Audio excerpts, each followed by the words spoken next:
Shalom, jemaat yang dikasihi Tuhan, dimanapun saudara berada dan hari ini kita akan bersama-sama belajar sebagian daripada firman Tuhan. Sebelum itu mari kita berdoa terlebih dahulu. Bapa Surgawi, kami bersyukur kepadamu untuk segala sesuatu yang Kau izinkan terjadi dalam kehidupan kami. Dan kami juga bersyukur menjadi bagian daripada karya-Mu. Dan Engkau rela memakai kami menjadi rekan kerja bagi kerajaan-Mu. Bukan karena kami lebih daripada yang lain, tapi semata karena anugerah yang Kau berikan kepada kami, sehingga kami ada sebagaimana ada hari ini. Berkatilah waktu kami dimanapun Tuhan sedang tempatkan kami, supaya kami mendengar firman Tuhan, supaya kami merasakan Tuhan yang menjamah, memberikan pembaharuan, agar langkah hidup kami menyongsong hari esok, seturut dengan apa yang Tuhan kehendaki. Kami bersyukur, kami berdoa, di dalam nama Tuhan Yesus Kristus. Amin. Kita akan melihat dua bagian firman Tuhan. Yang pertama dari 2 Korintus 5 ayat 15, demikian firman Tuhan.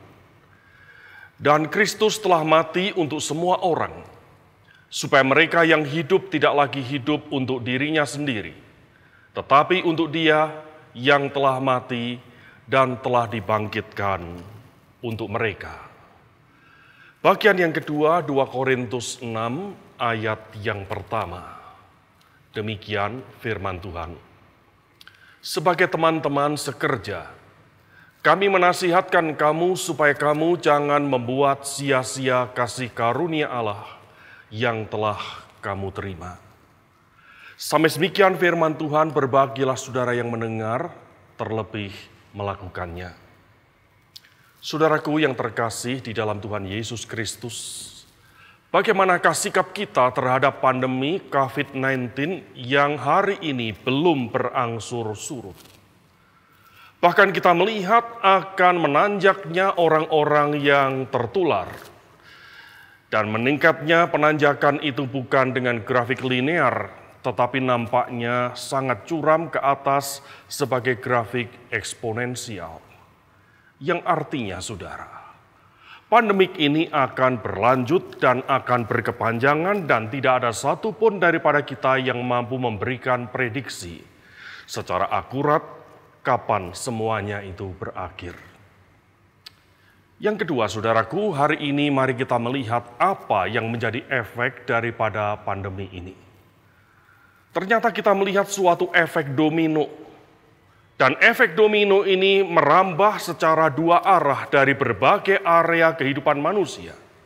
Mulai area kita pribadi yang bisa mengena ke area keluarga, ke area gereja, komunitas di mana kita bekerja, bahkan secara nasional juga secara global. Maksudnya dua arah di sini, saudara. Efek daripada pandemi ini mulai dari skala yang paling kecil diri kita, keluarga, dan seterusnya, sampai kepada skala yang sangat besar, yaitu kita sebut skala global. Tetapi juga terjadi sebaliknya dari skala yang terbesar global, memberikan efek ke nasional dalam konteks kita di Indonesia. Kita sebagai gereja Tuhan, sebagai bagian daripada keluarga, juga kita lepas pribadi demi pribadi. Saudara-saudaraku yang terkasih, apa yang sebetulnya sedang terjadi? Saya teringat sebuah iklan yang kira-kira mengatakan kerajaan itu sedang berubah. Purbosari dan Lutung Kasarung datang menyerang. Dalam iklan itu disebutkan kira-kira suatu yang buruk akan berubah dengan cepat menjadi sesuatu yang baik. Yang hari ini kita melihat perubahan itu terjadi, ternyata tidaklah simple dari hal-hal yang sederhana, tetapi sangat complicated. Kita sadar atau tidak, suka atau tidak, saudara dan saya, kita pun semua sedang pada perubahan zaman yang cepat. Dan saudara dan saya sedang menuju kepada revolusi industri baru yang dipercepat pula oleh kehadiran pandemi COVID-19 ini. Saudaraku, permasalahan yang paling sederhana. Hari ini perkataan negatif itu konotasinya sudah berubah dengan yang dahulu. Kalau dahulu sesuatu yang negatif itu mengingatkan kita sesuatu yang tidak bagus. Tetapi hari ini negatif itu konotasinya justru sesuatu yang bagus. Hasil tesnya negatif, syukur, puji Tuhan. Sebaliknya sesuatu yang positif yang dulu dibilang selalu bagus berkaitan dengan hal-hal yang baik. Tetapi hari ini sesuatu yang positif ternyata sangat tidak bagus ketika dikaitkan dengan hasil misalnya rapid test, PCR, atau swab test. Saudara-saudaraku yang terkasih di dalam Tuhan Yesus Kristus, perubahan itu sedang terjadi. Kita dulu kemana-mana, pergi ke pasar, ke gereja, membawa parfum. Tetapi hari ini perubahan itu terjadi, kita pergi kemana-mana, ke pasar, ke gereja, semua membawa hand sanitizer. Yang dulunya kita bertemu dengan sahabat-sahabat, maka senyum yang manis itu dibagikan, tetapi hari ini semuanya berubah. Bukan senyum yang manis yang dibagikan, tetapi masker yang dibagikan. Saudara, ini hal-hal yang simpel yang kita lihat dalam keseharian demi keseharian. Tetapi perubahan ini terjadi nampaknya kepada hal yang simpel menuju kepada hal yang sangat complicated, yang membawa paradigma kehidupan manusia, bukan kita yang ada di Indonesia saja, tetapi secara global akan berubah. Saudara yang dikasihi oleh Tuhan Yesus Kristus, kita ingat beberapa abad yang silam ketika terjadi revolusi industri di Inggris, katakanlah zaman kuda gigit besi, digantikan oleh berbagai mesin dan digantikan oleh berbagai hasil penemuan para ilmuwan saat itu yang merubah berbagai banyak hal dalam kehidupan manusia, merubah kebudayaan, merubah perilaku, merubah tatanan nilai. Yang menjadi sorotan saya pribadi, ketika ditemukan berbagai mesin yang modern, kita melihat negara penghasil minyak bumi berubah cepat pula secara signifikan dari negara yang sangat sulit bahkan sangat miskin menjadi negara yang kaya raya, karena dari minyak bumi ditemukan energi. Dan energi itu dihasilkan oleh mesin-mesin yang mengkonsumsi minyak bumi. Paradigma yang terjadi, yang menguasai minyak itulah yang menikmati kemakmuran. Tetapi hari ini sejarah sedang bergulir kepada suatu era baru, yang kita sadar atau tidak dan tidak terbendung lagi di dalam laju maju perubahan zaman itu. Era mesin konvensional akan berubah menjadi mesin elektrik. Mesin yang dulunya membutuhkan sumber energi yang diubahkan dari minyak bumi menjadi tenaga gerak yang sangat luar biasa. Sekarang mesin yang ortodoks, yang konvensional itu berganti menjadi mesin elektrik yang dibutuhkan baterai yang mampu memberikan suplai energi menjadi tenaga yang menggerakkan, menghasilkan sesuatu yang dibutuhkan manusia. Yang dibutuhkan ke depan, nampaknya energi yang berasal dari baterai lithium, yang dibuat dari bahan dasar nikel.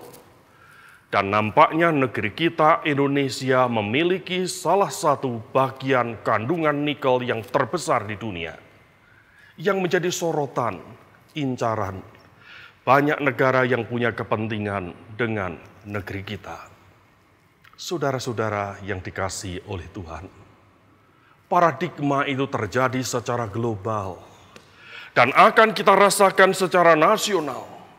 Akan pula kita rasakan secara regional di bagian mana kita berada dan hidup di negeri kita Indonesia. Perubahan itu juga mau atau tidak kita rasakan di dalam ruang lingkup keluarga kita, bahkan kepada kita pribadi. Hari ini apakah yang harus kita lihat?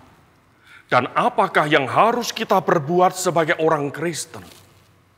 Saudaraku yang dikasihi oleh Tuhan Yesus Kristus, firman Tuhan hari ini mengingatkan saudara dan saya akan panggilan saudara dan saya sebagai rekan kerja Allah. Dan masalahnya bagaimanakah menjadi rekan kerja baginya di dalam konteks zaman ini. Saudara bukan ditempatkan di masa perjanjian lama. Saudara ditempatkan di akhir zaman bersama dengan saya di dalam laju maju di mana kehidupan kita terkait dengan bagaimana kehadiran gereja di dunia ini. Saudaraku, apa yang dapat kita pelajari dari bagian firman Tuhan yang tadi kita baca dari 1 Korintus pasal 15. Dikatakan yang pertama, saudara, marilah kita hidup bukan lagi untuk diri kita, tetapi kita hidup untuk Tuhan.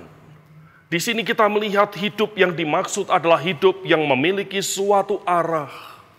Arah yang bagaimana?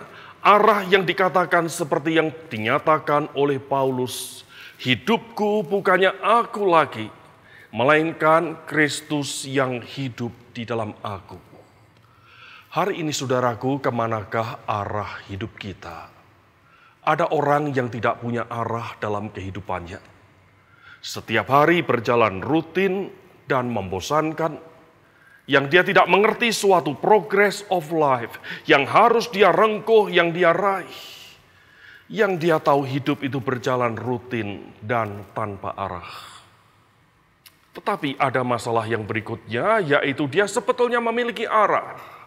Tetapi celakanya kepada arah yang salah, yang melenceng. Arah yang dimana mengejar, mencari kepuasan, obsesi, ambisi pribadi yang hidup hanyalah untuk dirinya. Tetapi Alkitab mengajak saudara dan saya untuk hidup kita bukanlah untuk diri kita lagi, tetapi untuk Kristus yang telah mati bagi kita, yang telah memberikan yang terbaik bagi kita. Saudara-saudaraku, di tengah kesempatan yang kian terbatas dan tantangan zaman yang makin berat, apakah yang kira-kira nanti kita hasilkan dari produk kehidupan yang kita jalani dalam kurun waktu 70 sampai 80 tahun? Adakah kita menyenangkan hati Tuhan? Adakah kita hidup untuk kemuliaan nama Tuhan? Ataukah kita mengejar segala sesuatu yang memuaskan hasrat hidup kita saja? Mari saudara kita belajar daripada Paulus yang mewariskan suatu nilai hidup, yaitu ajaran yang dipergumulkan. Bagaimana ajaran itu merupakan suatu kesatuan apa yang Paulus lihat dalam perjanjian lama, dan bagaimana perjanjian baru menggenapkannya, dan bagaimana secara runtut sejarah ketika Allah menyatakan perjanjian kepada manusia melalui Abraham, dan digenapkan akhirnya di dalam Tuhan Yesus Kristus. Paulus hidupnya dipakai oleh Allah untuk menyatakan suatu tulang punggung ajaran gereja yang berlaku sampai dengan hari ini. Kita melihat cara berpikir, keutamaan hidup dari seorang hamba Tuhan yang bernama Paulus yang menjadi teladan bagi kita semua. Dan Paulus berkata, hidupku bukannya aku lagi, melainkan Kristus yang hidup di dalam aku. Apakah yang sedang saudara kejar dan cari dalam perjalanan hidup saudara dan saya sampai hari ini? Apakah hari ini saudara dan saya telah menjadi orang yang seperti yang saudara harapkan, dan hari ini saudara puas dengan arah tujuan hidup yang saudara punya? Tetapi firman Tuhan bertanya kepada saudara dan saya, apakah hari ini engkau dan aku hidup sudah menyenangkan atau hati Tuhan? Ataukah kita hidup selalu mendukakan Tuhan?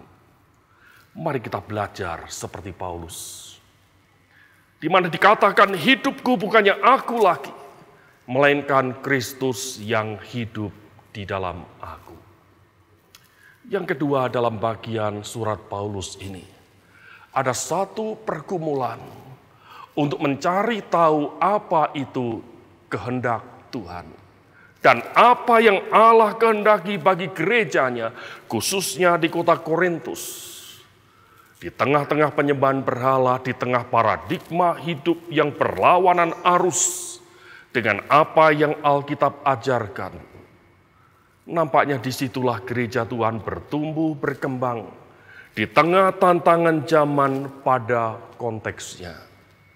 Paulus menggumulkan, apa ya kehendak Tuhan bagi gerejanya? Apa ya kehendak Tuhan bagi dirinya? Dan dia harus melayani bagaimana dengan cara yang bagaimana sehingga gereja Tuhan di tengah himpitan tantangan zaman tetap bertumbuh dan berkembang. Saudaraku, mengenal kehendak Tuhan itu sukar. Namun kita bisa merasakannya. Seperti yang dikatakan oleh Søren Aby Kierkegaard. Yang mengatakan mengenal kehendak Tuhan itu sangat sukar. Tetapi kita bisa merasakannya. Apakah maksudnya, saudara?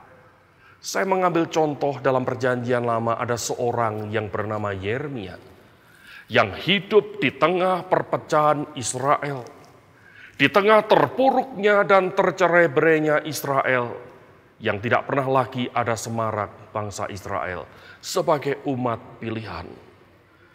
Maka pada zaman itu orang Israel bertanya-tanya, di manakah janjimu ya Tuhan?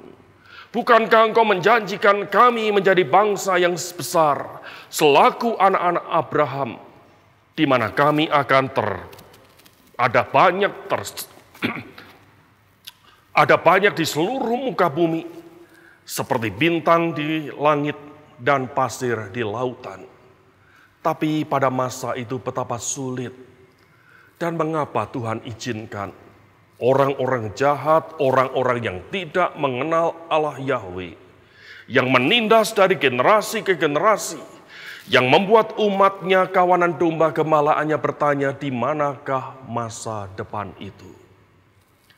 Tetapi pergumulan Yeremia yang dekat dengan Tuhan dinyatakan ketika Allah berkata kepada Yeremia, bahwa rancangan-rancangan yang ada padaku bukanlah rancangan untuk mendatangkan kecelakaan, tetapi rancangan untuk mendatangkan damai sejahtera bagi kamu.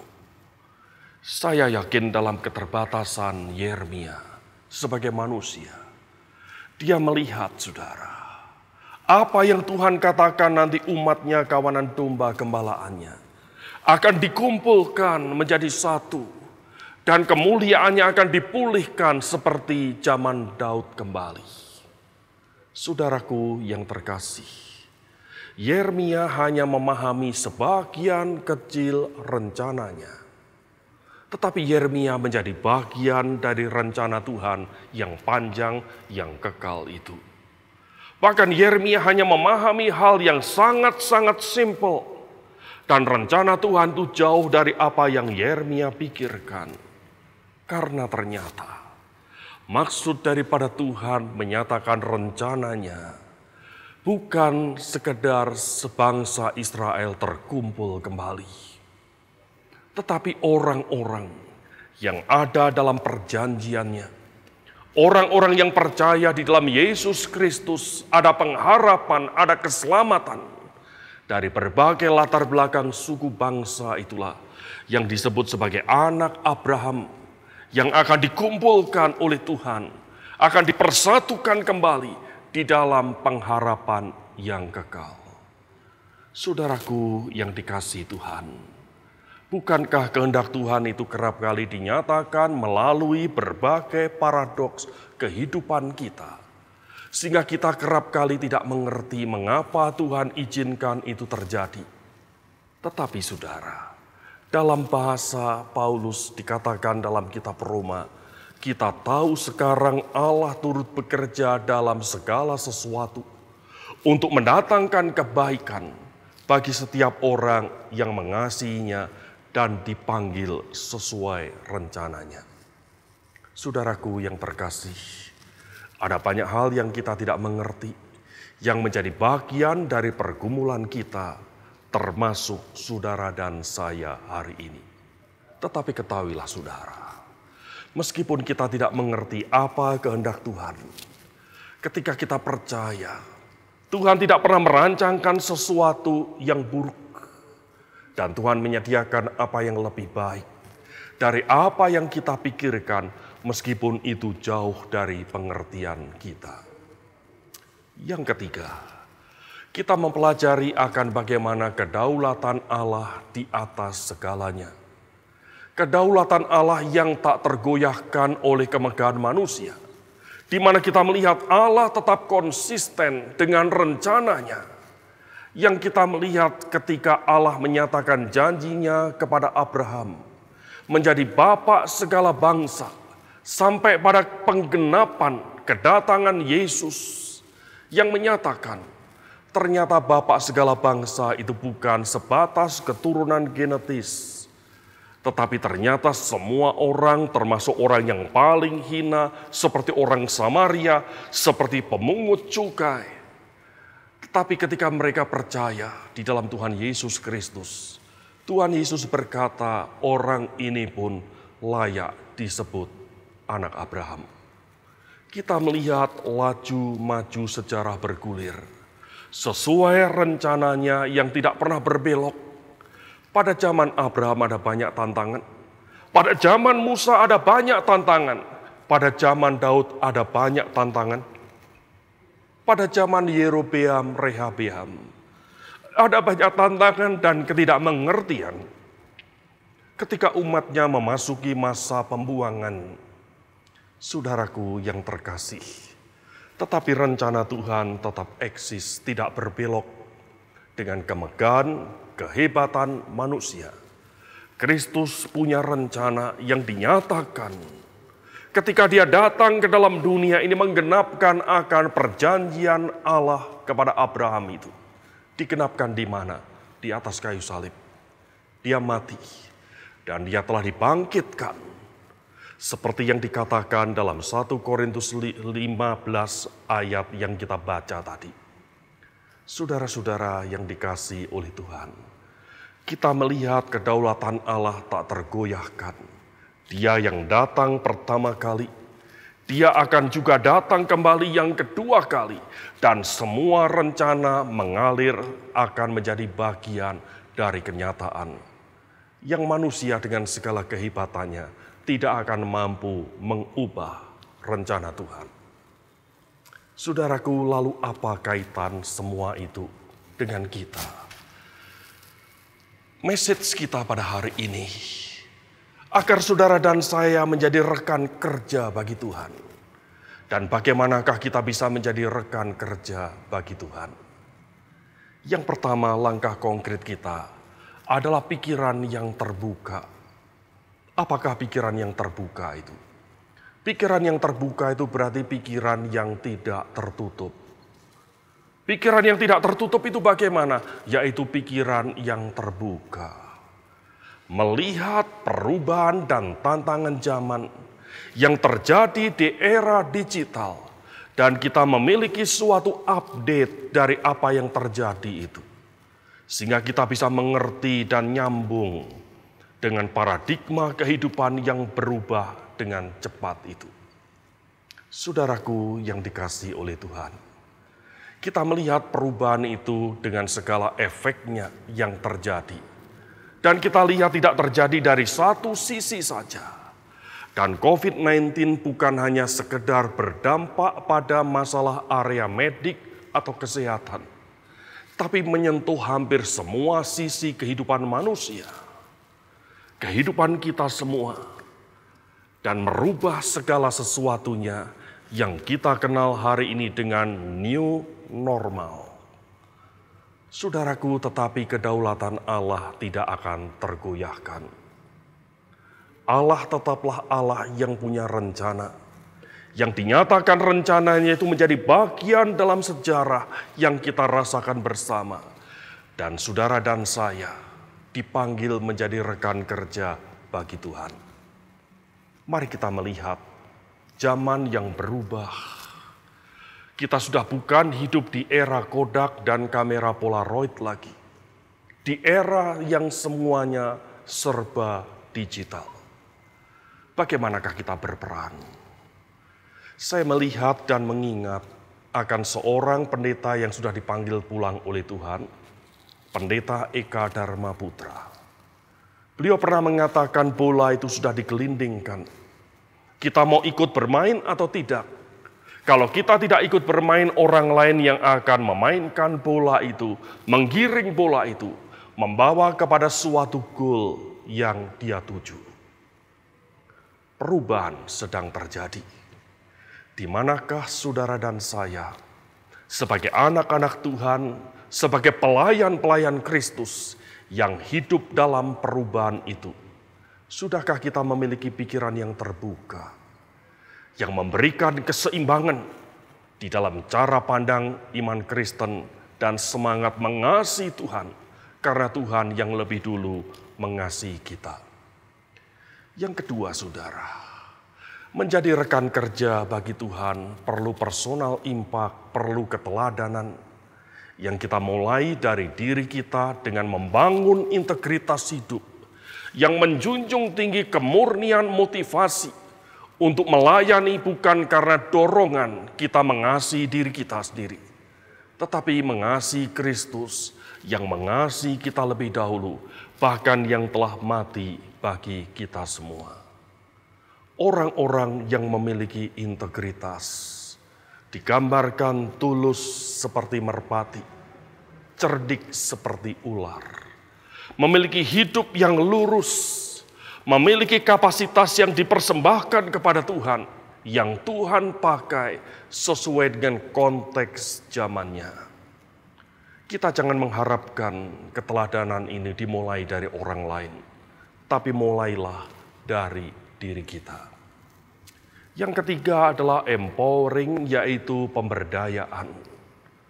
Saudara-saudaraku, terlalu banyak contoh. Alkitab mengatakan Tuhan itu memakai orang-orang yang biasa untuk pekerjaan yang luar biasa.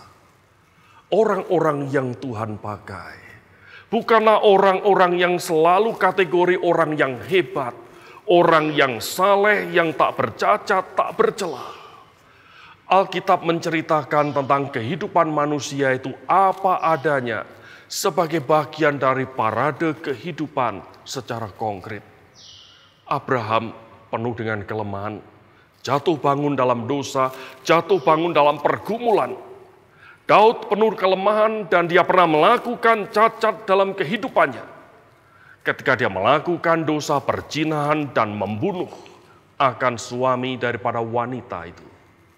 Saudara-saudaraku yang terkasih, tetapi mengapa Tuhan pakai? Apakah karena kehebatan Abraham, kehebatan Daud, kehebatan Musa, maka Tuhan berkenan memakai mereka? Sama sekali tidak. Tapi semata-mata karena anugerah Allah yang diberikan kepada orang-orang yang terpilih itu.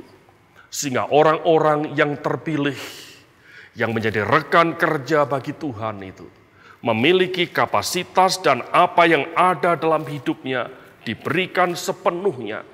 Untuk apa? Untuk pekerjaan Tuhan.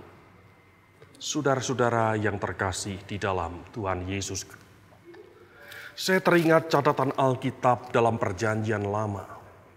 Kalau kita sebutkan Abraham itu orang hebat, ada terlalu banyak kriteria menyebutkan Abraham orang hebat. Kalau kita sebutkan Daud itu raja yang luar biasa, ada terlalu banyak kriteria pula yang kita katakan Daud itu luar biasa. Tetapi Alkitab juga mencatat orang-orang yang sama sekali tidak terpandang, tidak memiliki kapasitas sebesar orang-orang hebat itu. Katakanlah seorang yang bernama Rahab. Rahab dikatakan perempuan sundal itu. Bukan orang yang punya reputasi yang baik. Tapi apa yang dilakukan Rahab? Pertama, Rahab mengalami pertobatan. Ketika Rahab mendengar bahwa Allah akan meluluh lantakkan semua yang ada di balik tembok Yeriko itu, maka Allah memberikan hati kepada Rahab, menuntunnya kepada suatu pertobatan yang sejati. Tetapi apa yang dilakukan Rahab? Apakah Rahab melakukan sesuatu yang besar? Sama sekali tidak. Dia hanya menolong dua pengintai. Meluputkan mereka daripada maut. Hanya menolong dua pengintai ini. Sehingga dua pengintai itu kembali dan menceritakan bagaimana peluang di balik tantangan. Setelah itu Alkitab tidak mencatat bagaimana kehidupan Rahab lagi. Tetapi saudara, penulis kitab Ibrani mencatat nama Rahab dengan keterangan perempuan sundal itu menjadi salah satu saksi iman. Bahkan kalau kita melihat dalam Injil Matius pasal yang pertama berbicara tentang silsilah Tuhan Yesus Kristus. Rahab pun terlibat dalam silsilah asal-usul generasi demi generasi yang dipakai oleh Tuhan. Mengapa saudara? Karena anugerah Tuhan itu diberikan kepada semua orang, termasuk orang yang paling hina seperti Rahab pun. Kita jangan menunggu kita jadi orang yang hebat, baru bisa diberdayakan oleh Tuhan. Mari kita mulai dengan 5 roti dan 2 ikan yang Tuhan titipkan dalam diri kita, yang dibandingkan kebutuhan 5.000 orang secara proporsional tidak ada artinya. Tetapi saudara, Tuhan bisa memberdayakan sesuatu yang tidak berarti menjadi sesuatu yang berarti, termasuk hidup saudara dan saya. Kita melihat generasi now yang merupakan generasi yang hidup dalam era digital thinking.